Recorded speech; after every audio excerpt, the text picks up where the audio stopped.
Bro coffee. దాని మీద art symbol అది వేయకు, ఇవాళ మా బ్రేకప్ మీట్. ఆ లుక్ ఏందే? ఆ కాఫీ బిల్ నువ్వే పే చేసుకోవాలి. అవ్వా, ఎంత బ్రేకప్ మీట్ అయితే మాత్రం ఇంత పిసినారేసాలేయాలా? నీకు లాస్ట్ మంత్ 859 చేసా కదా రీఛార్జ్, దాని నుంచి పే చేయి.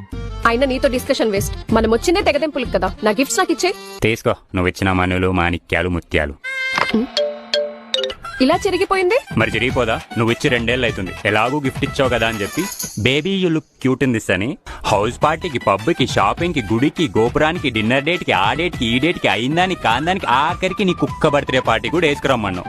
ఇంకెట్లా అవుతుంది? ఇగో ప్రకృతి అంటే బాగోదు, పోగానే డంజో చేస్తాలే నీ బోడి పర్ఫ్యూమ్. నేను ఇచ్చింది బ్రౌన్ కలర్ కదా, ఇదేంటి బ్లాక్ లా ఉంది? మరి ఇంకెలా ఉంటది? రోజుకో పాయింట్ లో పెట్టి వామ్ స్వెట్ లో ఐరన్ చేస్తే అలానే ఉంటది కదా. చిచి, యాక్. ఆ? అయినా సిగ్గుండాలరా డ్రమ్ గిఫ్ట్ ఇవ్వడానికి, అది కూడా కక్కుర్తితో క్వార్టర్. లాస్ట్ టైం కలిసినప్పుడు ఏదో సెల్ పెడుతుంది అన్నావు కదా, ఏదో పాకెట్ ఫ్రెండ్లీ బాడీ హీటర్ లా ఉంటది కదా. మా అమ్మమ్మ కూడా వాడట్లేదురా ఇది. ఇది గోల్డ్ కొంటే ఫ్రీ వచ్చిందని తెలిస్తే ఇక్కడే పాతేస్తుంది. దీన్నేం చేసుకోమంటావరా? అయినా నేనేదో నీకు ఇచ్చిన గిఫ్ట్లు పట్టుకురమ్మంటే ఈ లేడీస్ ఎంపోరియం ఎందుకు పట్టుకొచ్చినావు? తమరిచ్చిన గిఫ్ట్లే ఇవన్నీ. అది కూడా కక్కుర్తితో చీప్ గా బొట్టు బిల్లలు, హెయిర్ క్లిప్లు, రబ్బర్ బ్యాండ్లు ఇచ్చా. మా ఇచ్చే 2000 పాకెట్ మనీలో పెట్రోల్, బీర్లు, సిగరెట్లు, చాయ్ అన్నీ పోను, మిగిలిన ఈ డబ్బులు వెళ్తా నేను. ఇంకా హలో హలో హలో, ఇన్నాళ్ళు నేను నీకు ఇచ్చి పైసలు